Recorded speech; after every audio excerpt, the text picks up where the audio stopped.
Jeannie, I totally feel your pain. There is very little that I hate more than moving. Wiki, I love that you're adorably random, because it makes me feel less random. And Katie, I have thoughts with a capital T on the idea of collaboration. One of my favorite things to do is see a piece of art and write a piece to go with that. This is the last picture that I saw that made me really want to write something.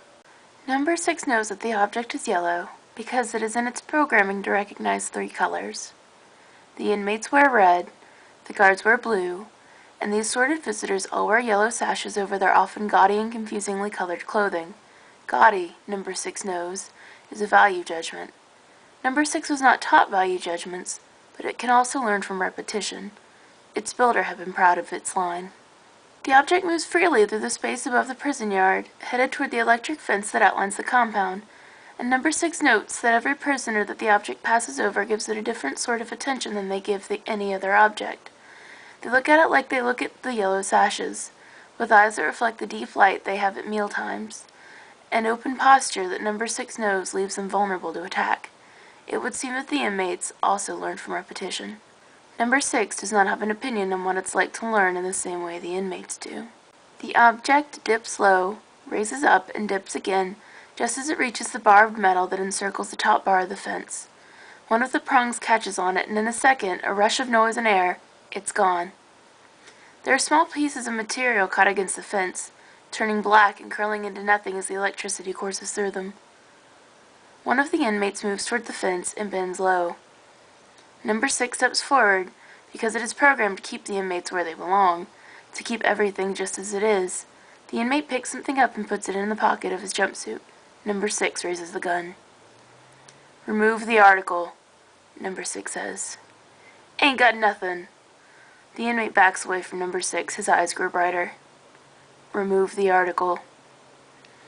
"What do you want with it, man? 'Tain't nothin' but rubber. Burnt rubber. Look!" He pulls a small scrap of yellow from his pocket, and number 6 lowers the gun, because it is under no circumstances to shoot at something that color.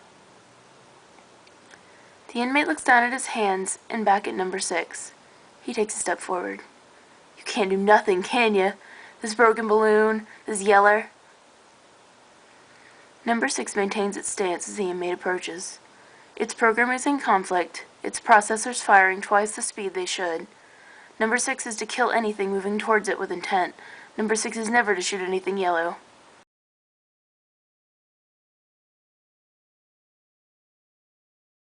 My 3 favorite poems, given my limited knowledge of the field of poetry, are Question and Answer by Charles Bukowski, The Tavern by Rumi, and Jabberwocky by Lewis Carroll. If you choose one of those poems, I will find a way to perform it. I will make sock puppets.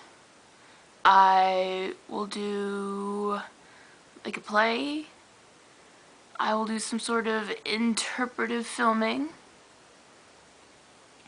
So I will leave links to those in the sidebar, and you can tell me which one you like the most, or maybe which one you'd just like to see me make the most of an ass of myself doing, and we'll go from there next week.